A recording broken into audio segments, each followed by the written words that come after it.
नमस्कार, मैं राकेश परमार और आप देख रहे हैं महत्वपूर्ण मुद्दा। मित्रों, महत्वपूर्ण मुद्दे में तो आज सबसे महत्वपूर्ण मुद्दा ये था कि महाराष्ट्र की सरकार में अब लड़ाई इस बात पर थी कि उद्धव ने अपनी सरकार गंवाई है या साख गंवाई है। और अब महाराष्ट्र में खासकर से मुंबईकर के लिए किसको झेलना ज़्यादा मुश्किल होगा, शिवसेना को या शिंदे सेना को? क्योंकि संजय राउत ने सीधा आह्वान कर दिया कि आप मुंबई आइए, आपका स्वागत है, हम अपने हिसाब से करेंगे, हम सड़क पर लड़ाई लड़ेंगे और आपसे जीतेंगे। मतलब निचले स्तर की बात संजय राउत ने कहा है, गुंडई का बात, कि आप सड़क पर आइए, हम आपसे मार पिटाई करेंगे। लेकिन ये भारत की राजनीति है, ना तो संजय राउत पर कोई केस होगा, ना ही उस पर कोई विरोध प्रदर्शन होगा। लेकिन हमारा तो काम है ना कि जो खबरें कहीं नहीं है वो आपके इस चैनल पर है, और हम उन्हीं खबरों को विश्लेषण दिखाते हैं, बताते हैं, सुनाते हैं, जो और चैनलों पर नहीं होता है। मैं भी अभी 10 बजे तक समाचार ही देख रहा था, और हमने किसी चैनल पर नहीं देखा जिस चैनल पर संजय राउत के उस बेहूदगी पर कोई चर्चा हो कि सड़ेआम सड़क छाप भाषा का इस्तेमाल एक राज्यसभा सांसद बोल रहा है कि आप आइए सड़क पर, हम आपका सामना करेंगे। ये चर्चा किसी पर नहीं, इसीलिए मैं आपके चैनल को करता। लेकिन महत्वपूर्ण मुद्दा ये नहीं है। महत्वपूर्ण मुद्दा ये भी नहीं है कि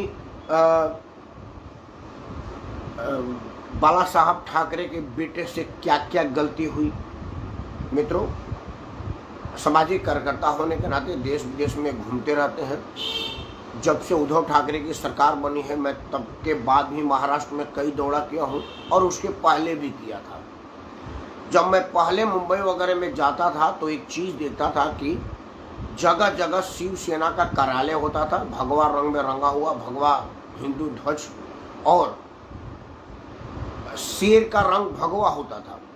लेकिन अब वो शेर का रंग हरा रंग का होने लगा। इसके पहले कि शेर इतना हरा हो जाए कि वो हरा घास चरने लगे, एक शिव सैनिक ने शेर को खोल करके अपने मादे में बांध दिया और उसको वापस भगवा रंग में रंगने का प्रयास किया है। देखते हैं कि महाराष्ट्र की जनता और भारतीय जनता पार्टी इसको कितना समर्थन देती है। लेकिन ये अब जरूर है कि शेर बच गया घास खाने से, क्योंकि शेर के आसपास इतना ज़्यादा हरा हरा कर दिया गया था कि शेर अपना अस्तित्व ही भूलने के कगार पर था। महत्वपूर्ण मुद्दा ये भी था कि मुंबई के राजनीति में या देश भर के राजनीति पर बाल साहब ठाकरे का बच्चों का जो मान मर्दन हो रहा है, वो आगे तक बड़ा दूरगामी परिणाम लेकर के आएगा।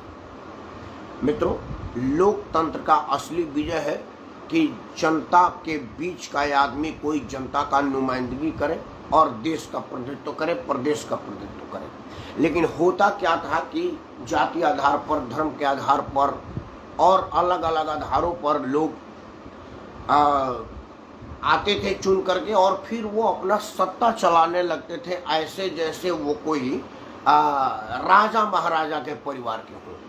रुद्र प्रताप रघुवंशी को शुभ आशीर्वाद के साथ इनकी मार्गदर्शन पढ़ो। आपने मुझे मार्गदर्शन दिया है। आपने लिखा है कि शिव सैनिक बीजेपी के फार्मूला को अपनाते हुए भगोड़े विधायकों के सद्बुद्धि के लिए केवल हनुमान चालीसा का पाठ उनके आवासों पर जाकर करेंगे। अब यह संख्या कितनी होगी और पाठ का प्रकार कैसा होगा, यह कहना मुश्किल है। रुद्र प्रताप रघुवंशी जो उद्धव ठाकरे की हंस हुई है, वो हनुमान जी की कृपा से ही हुई है। क्योंकि हनुमान चालीसा पढ़ने पर अगर जेल की सजा दे सकते उद्धव ठाकरे, तो फिर हनुमान जी की कृपा कैसे पाएंगे? वो हनुमान जी के कोप भाजन के वजह से उद्धव ठाकरे को तत्काल दंड मिला है।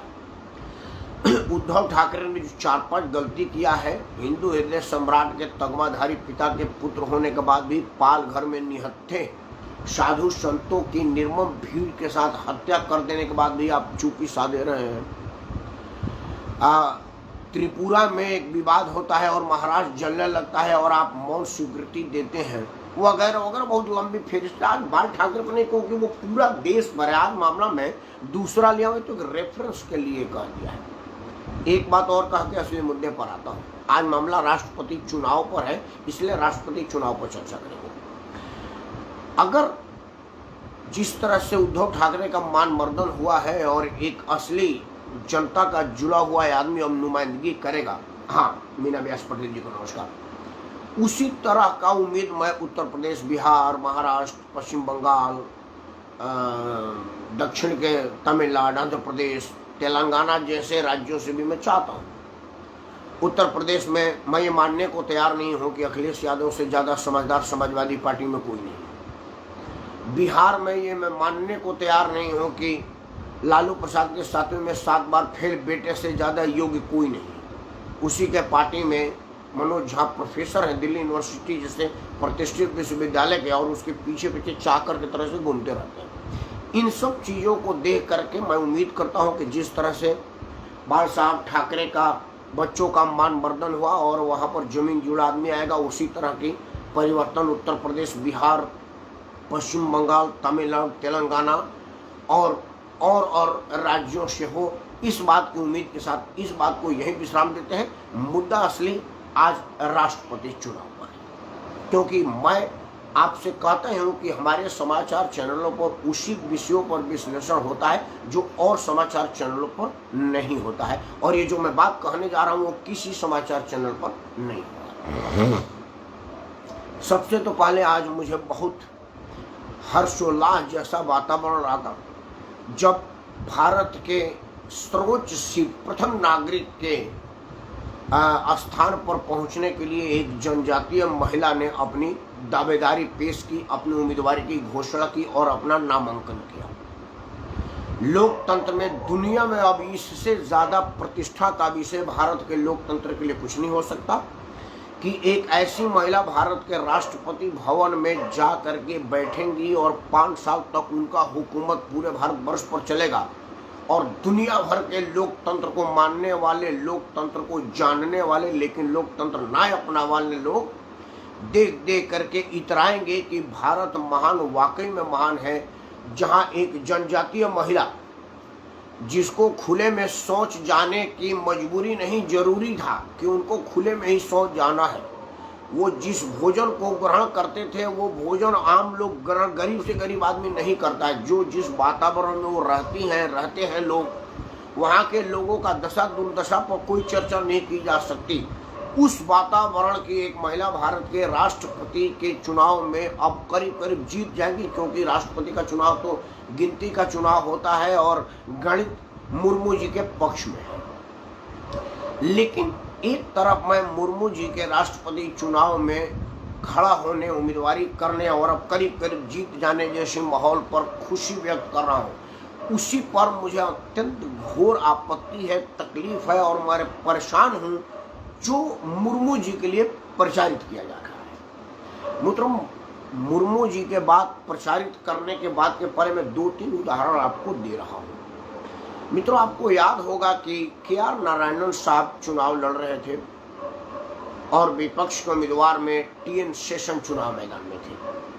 के.आर. नारायणन भी विदेश सेवा के अधिकारी थे, बड़े प्रतिष्ठित और पढ़े लिखे आदमी थे, और टी.एन. शेषन साहब भारत के आईएएस अफसर थे, चीफ सेक्रेटरी, कैबिनेट सेक्रेटरी, और चुनाव आयुक्त के रूप में जो उन्होंने नाम कमाया, आज तक टी.एन. शेषन का खौफ चुनाव कार्यालय में है। और आप जो चुनाव सुधार जैसे अलग अलग कार्यक्रम आप देख रहे हैं वो टी.एन. शेषन के कार्यकाल से ही शुरू हुआ है।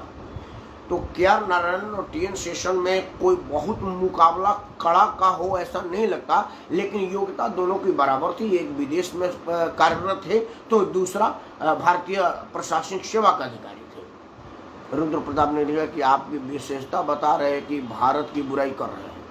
बिल्कुल नहीं बुराई कर रहे हैं, आप आगे आगे सुनिए, उसके बाद आप पाएंगे। तो मित्रों, जब चुनाव हुआ तो ये प्रचारित किया गया कि हम के.आर. नारायणन को इसलिए चुनाव में उतारे हैं कि वो दलित हैं। टी.एन. शेषन साहब ने कहा कि नारायणन साहब चुनाव जीते, मुझे कोई अफसोस नहीं, बड़ी खुशी है।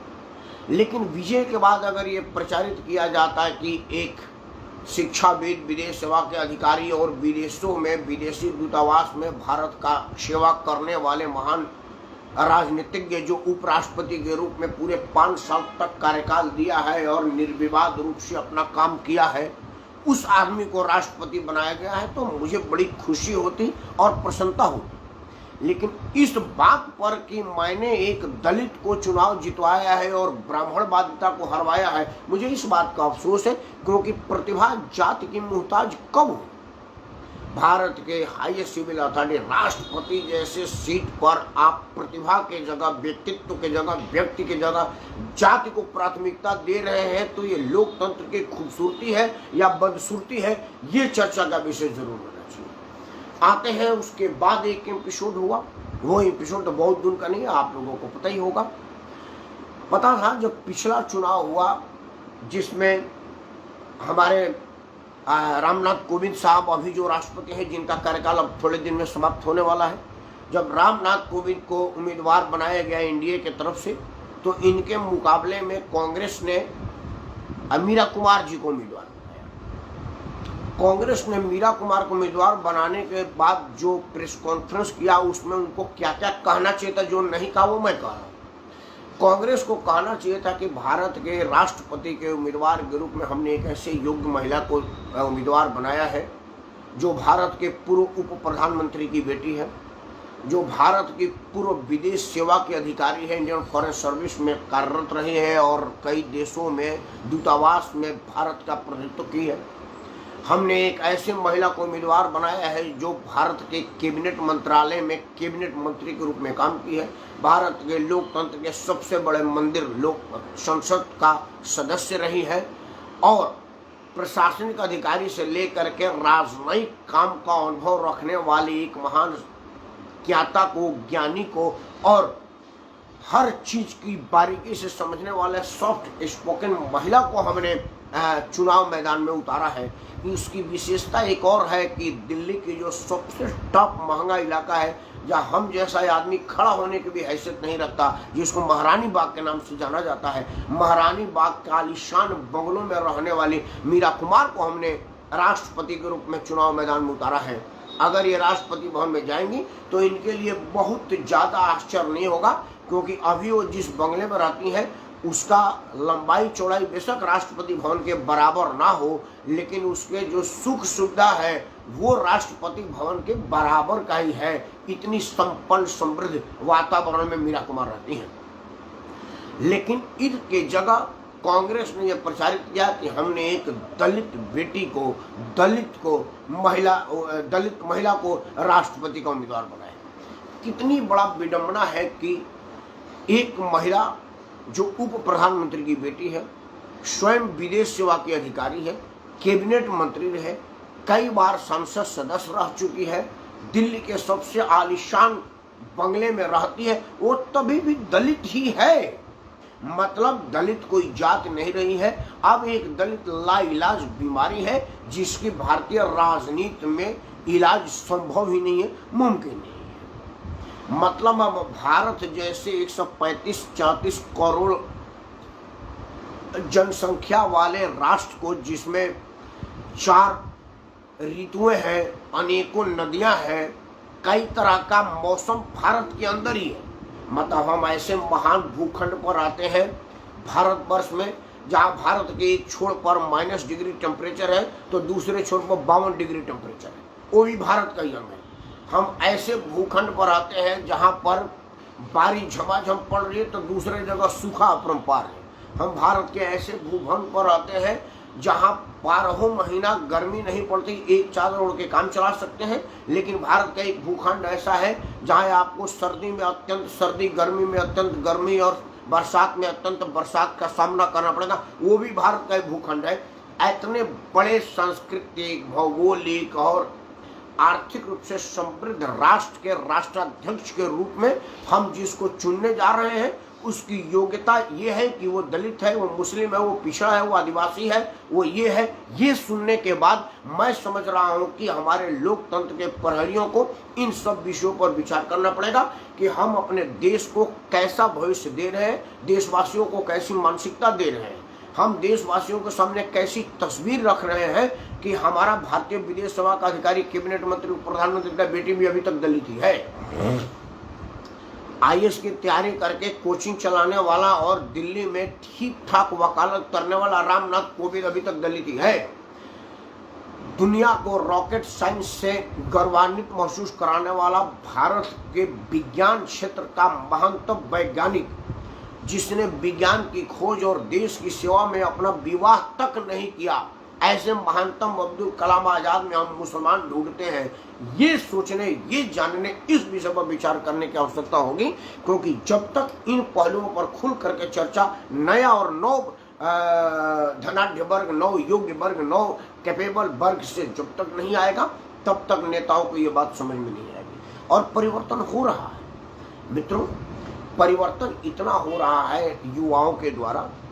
अब लिव इन रिलेशन केस नहीं रहा, शर्म की बात नहीं। कल्पना कीजिए, जब हम बच्चे थे 15-20 साल के, एक घटना आपको बताता हूँ।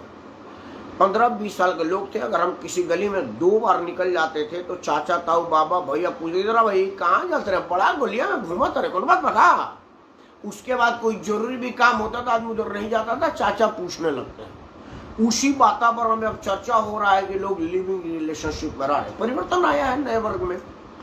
ये परिवर्तन सिर्फ अपने रहन सहन, खान पान, वातावरण को छोड़ करके सामाजिक परिवर्तन, सामाजिक मूल्यों की परिवर्तन, राजनीतिक परिवर्तन और समाज को दिशा निर्देश देने जैसे परिवर्तन में आमूल चूल परिवर्तन के लिए जब तक हमारा युवा वर्ग नहीं लगाएगा, तब तक ये घाघ राजनीतिक है, वो इसको दोहन करते रहेंगे, क्योंकि इससे इनका फायदा है, आपका फायदा नहीं है। जातीय विद्वेष सिर्फ चुनाव के टाइम याद आता है।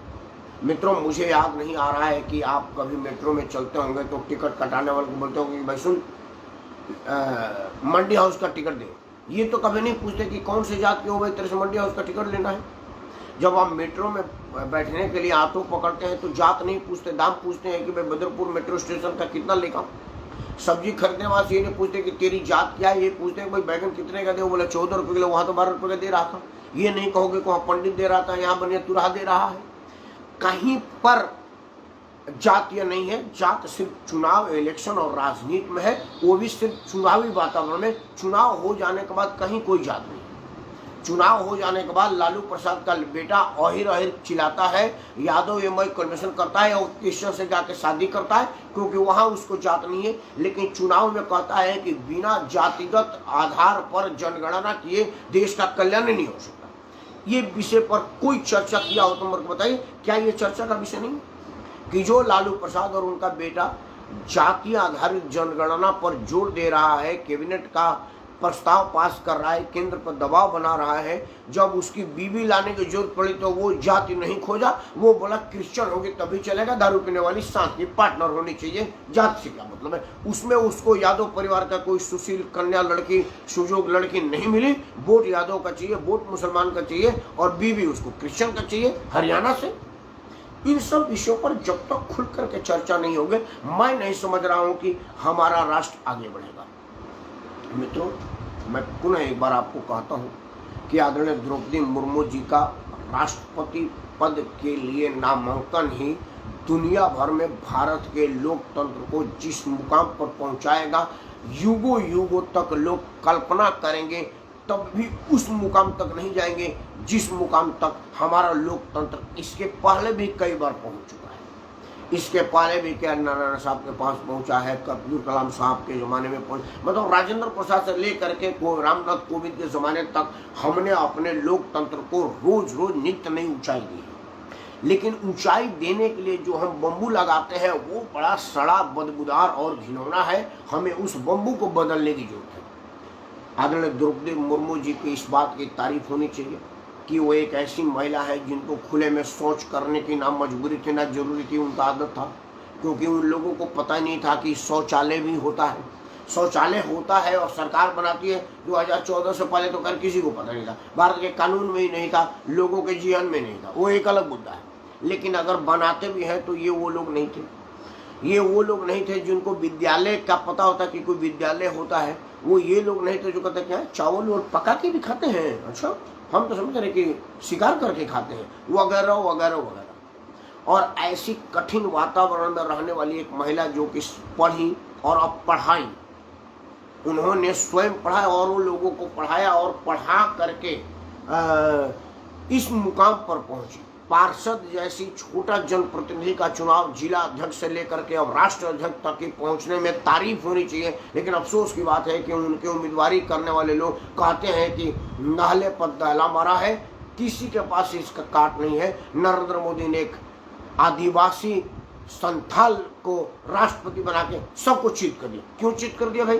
राष्ट्रपति संथाल को बनना चाहिए कि योगी को बनना चाहिए, ये चर्चा का विषय होना चाहिए। रुद्र प्रताप ने लिखा है, मैं चाहता हूं उनकी बात पढ़ूं। आपने लिखा है कि जिस प्रकार रामनाथ कोविंद 5 वर्ष तक चुपचाप कागजों पर साइन करते रहे, ठीक वही काम द्रौपदी मुर्मू जी के हिस्से में भी आएगा। रुद्र प्रताप जी, मैं अभी चुपचाप साइन किए कि शोर मचा के साइन किए, इस मुद्दे पर चर्चा नहीं कर रहा, क्योंकि इस मुद्दे पर चर्चा करूंगा तो राजेंद्र प्रसाद के बाद प्रणब मुखर्जी ही दिखते हैं, बाकी बीच में कोई नहीं दिखता। अगर आप इस बात की चर्चा करेंगे तो सिर्फ डॉक्टर राजेंद्र प्रसाद, जो हर बात पर सार्वजनिक रूप से तत्कालीन प्रधानमंत्री पंडित जवाहरलाल नेहरू से डिफरेंट सोच रखते थे। सोमनाथ के मामले में प्रधानमंत्री ने राष्ट्रपति को चिट्ठी लिखा कि मुझे ज्ञात हुआ है कि आप सोमनाथ मर्दिन के जीर्णोद्धार कार्यक्रम में जा रहे हैं, मत जाइए, लोकतंत्र छवि को धक्का लगेगा। डॉक्टर राजेंद्र प्रसाद ने कहा कि मैं हिंदू हूँ और हिंदू मंदिरों में जाऊंगा तो किस लोकतंत्र का धक्का लगेगा, ऐसे लोकतंत्र के धक्के को बदल देनी चाहिए। फिर राजेंद्र प्रसाद जब दूसरी बार राष्ट्रपति बनने के लिए तो कहा कि यार ये तो कट्टर हिंदूवादी है। उन्होंने लिखा कि हम लोगों को दोबारा राष्ट्रपति नहीं बनना चाहिए। राजेंद्र प्रसाद लिखा कि आपने बिल्कुल ठीक कहा, हम चाह रहे हैं कि जो एक बार चुनाव मैदान में आ जाए वो दोबारा आए ना, पंडित जवाहरलाल नेहरू को बैठ गिरना पड़ा। ये होता था, उसके बाद तो कभी नहीं दिखाई दिया। आपने दोबारा मार्गदर्शन दिया है कि भाई साहब, जब चाय बेचने वाला प्रधानमंत्री बन सकता है तो अध्यापक। रुद्र प्रताप, आप मामला पहली बार हो रहा है कि आप मामले को पकड़ नहीं रहे। पहली बार हो रहा है कि मामले को, या तो आप टीवी डिबेट जैसे कार्यक्रम में बैठे हैं कि मामला कोई भी हो, मुझको एक ही लाइन बोलना है, या तो मैं ये नहीं कह रहा हूँ कि राष्ट्रपति चाय बेचने वाला प्रधानमंत्री बना, तो ये बात तो मैं कहीं नहीं रहा हूँ। मैं तो शुरू में, आप मेरे को दोबारा से इसको सुनिएगा, मेरे यूट्यूब पर है। मैं कह रहा हूँ कि जिससे ही मुझे पता चला कि भारत के राष्ट्रपति के लिए द्रौपदी मुर्मू जी ने अपना नामांकन किया, मैं फूले नहीं समाया, गौरवान्वित महसूस था। हर रोज साथ जैसा वातावरण था कि हे लोकतंत्र, जय हो भारत महान। ये तुम्हारे ही बस की बात है कि एक संथाल आदिवासी को राष्ट्रपति भवन में पहुंचाने की सोच सकता है, अब पहुंचा भी देगा। ये भारत महान की शक्ति है। लेकिन ये भारत महान के लोकतंत्र के लिए क्या शुभ है कि राष्ट्रपति होने के लिए संथाल होना जरूरी है? 135 करोड़ की आबादी, जिसमें 4-4 ऋतुएं हैं। भारत में ही कई भारत है। भारत के भूभाखंड में कहीं -डिग्री टेम्परेचर तो कहीं 52 डिग्री टेम्परेचर है, कहीं अकाल पड़ा हुआ है तो कहीं खुशहाल पड़ा हुआ है। जैसे वातावरण वाले माहौल में ऐसी समृद्ध संस्कृति, भौगोलिक परिस्थिति वाले देश का राष्ट्राध्यक्ष के रूप में हम जातीय आधार पर चुनाव लड़ेंगे कि काबिलियत के आधार पर लड़ेंगे? चर्चा होनी चाहिए कि संथाल महिला जो शिक्षक हैं, जिन्होंने अपने वातावरण को आगे बढ़ाया, अपने लोगों को आगे बढ़ाया है, और उनको राष्ट्रपति बनाने का मतलब है कि संथालों में ये सोचने का मौका मिलेगा कि हम क्यों नहीं। जो लोग स्कूल कॉलेज में नहीं जाते थे, जो लोग ढंग से कपड़ा नहीं पहनते थे, अब वो राष्ट्रपति के रूप में देखेंगे तो उनका मनोबल बढ़ेगा। ये चर्चा का विषय होना चाहिए ना। आपको दूसरी बातें कर, आप बार बार यह कह रहे कि आदिवासी बाबा साहब ने संविधान को, मैं बाबा साहब के संविधान को गाली नहीं दे, बाबा साहब के संविधान में आदिवासी लिखा है, बाबा साहब ने संविधान में जात लिखा है, और कहीं जात नहीं है। आम बोलचाल में जात नहीं है, बाबा साहब के संविधान में जात है। भारत के संविधान में ही जातीय सर्टिफिकेट है। भारत के किसी धार्मिक कर्मकांड में जातीय आधार पर विद्वेष नहीं है। रामायण में सेवरी के जूठे बैर को भगवान राम, मर्यादा पुरुषोत्तम भगवान राजा राम, चक्रवर्ती सम्राट दशरथ के राजकुमार पुत्र, जो राजगद्दी लेने के लिए कल प्रस्तावित थे, वैसे राजकुमार एक दलित महिला सवरी का जूठा बैर खा करके खुशी जाहिर कर रहे हैं। ये हमारे धर्म ग्रंथ में, ये हमारे धर्म ग्रंथ में है कि चक्रवर्ती सम्राट राजा दशरथ के राजकुमार पुत्र को एक नाविक कहता है कि जब तक खेवाई नहीं देंगे नाव से उतरने नहीं देंगे। ये हमारा लोकतंत्र हमारे धर्म ग्रंथों में था। जाति फैलाया बाबा साहब के संविधान ने, तो संविधान में जाति है, हमारे धर्म ग्रंथ में जात नहीं है। हमारे धर्म ग्रंथ में जात है कि भगवान कृष्ण सुदामा के साथ झोली में से उनका भूजा चुरा करके, छीन करके और साझा करके खा रहे हैं। हमारे यहाँ धर्म ग्रंथों में जात नहीं है, धर्म ग्रंथ बाबा साहब नहीं है, तो बाबा साहब को गाली नहीं दे रहे और नहीं बाबा साहब के संविधान को गाली दे रहे। बाबा साहब ने जो संविधान में वर्णित किया है उसकी चर्चा कर रहे हैं, और ये उन्होंने वर्णित किया है, उन्होंने आदिवासी, दलित, पिछड़ी जाति, पिछड़ी जैसा बात लगाया, उन्होंने ही अनुसूचित जाति, जनजाति, अनुसूचित जनजाति, संथाल जाति की बात किया है और उनके लिए अलग से व्यवस्था की है। ये उनका देना है, बाबा साहब का देना है, बाबा साहब को गाली नहीं दे रहे। क्लियर हो जाइए। खैर मित्रों, आपसे हाथ जोड़ कर प्रार्थना करते हैं कि भारत के संवैधानिक सीट पर योग्यता के आधार पर चयन हो, उनके जात के आधार पर ना हो, क्योंकि अगर जाति आगे जाएगी तो हम उनके योग्यता को नज़रअंदाज करने पर मजबूर हो जाएंगे या उनके योग्यता को देख ही नहीं पाएंगे। क्योंकि जब भी मैं आदरणीय द्रौपदी मुर्मू जी को देखूंगा तो मैं उनमें उनकी योग्यता नहीं देख पाऊंगा। मैं कहूँगा ये एक संथाल आदिवासी है, तो मेरे पास वो ना आँख नहीं हो पाएगी जो उनके अंदर की उस प्रतिभा को पहचान ले। वही हाल हुआ कि मैं अब्दुल कलाम साहब को एक वैज्ञानिक के रूप में नहीं देखा, दुनिया ने उनको मुसलमान के रूप में दिखाने का प्रयास किया। इन सब बातों को देखने के बाद एक बात हाथ जोड़ कर प्रार्थना है कि हमारी युवा पीढ़ी आगे आवे और इस बात का प्रतिकार करे। क्योंकि युवा अगर चाहेगा तो कुछ भी हो सकता है, और हमारा देश सबसे ज़्यादा युवा वाला देश है। इन्हीं के साथ मैं राकेश परमार एक बात कह के अपनी वाणी को विश्राम देता हूँ कि आसाम में एक पूरा 5 स्टार होटल में हजारों लोगों का खाना बन रहा है 10-20 लोगों के सेवा के लिए, लेकिन आसाम में बाढ़ग्रस्त इलाका में जो पैकेज आ रहा है उसमें सड़ा हुआ चिवड़ा और बदबूदार पानी दिया जा रहा है। किसी को इसका कहीं कोई ना तो समाचार चैनल की रिपोर्टिंग है, अभी सारा समाचार आसाम में ही है। कल ममता बनर्जी के कुछ सड़क छाप लोगों ने होटल के सामने प्रदर्शन किया, मुद्दा बनाया कि लोकतंत्र खतरे में है, महाराष्ट्र की सरकार आसाम से गिराई जा रही है। लेकिन उन तृणमूल कांग्रेस के लोगों को इस बात का एक बात ध्यान है कि 5 शब्द ये भी बोल देते हैं कि जिस राज्य में बाढ़ की विविधता इतनी है, पूरा आसाम तबाह है, वहाँ अपने बाढ़ को देखना चाहिए। यहाँ पर सरकार बनाने बिगाड़ने की योजना है, लेकिन बाढ़ में पीड़ित लोगों की चिंता ना तो हमारे मीडिया को है और ना ही राजनीतिक दल को है, सभी की नज़र गुवाहाटी में ही है और गुवाहाटी में ही बाढ़ पीड़ित परेशान हुए हैं। लेकिन मैं तो चिंता करूँगा, मैं चिंता करूँगा कि वो तमाम लोग जो महाराष्ट्र से गए हुए हैं और उन लोगों को कवर करने में देश भर की मीडिया गई है। अब से हाथ जोड़ के प्रार्थना करते हैं कि जब होटल में ऑर्डर बुक करिएगा तो अपने खाने भर का ही खाना लीजिएगा और बाकी खाना अलग पैक करा दीजिएगा बिना जूठा किए हुए, और अपने बगल के किसी बाढ़ पीड़ित को दे दीजिएगा, दुआएं मिलेगी। क्योंकि आप एक प्लेट खाना लेकर 2 चम्मच खाते हैं और बाकी फेंक देते हैं, और उस फेंके हुए अनाज पर उन लोगों का अधिकार होता है जो सड़क पर तंबू में जीवन यापन कर रहे हैं। अगर उनके 2 दिन का भोजन भी आप करा लेंगे तो ईश्वर आपको 2 जन्मों तक भूखा नहीं रहेगा। एक बार करके तो देखिए, अच्छा लगता है, जरूर करेगा। जय हिंद, वंदे मातरम, भारत माता की जय। और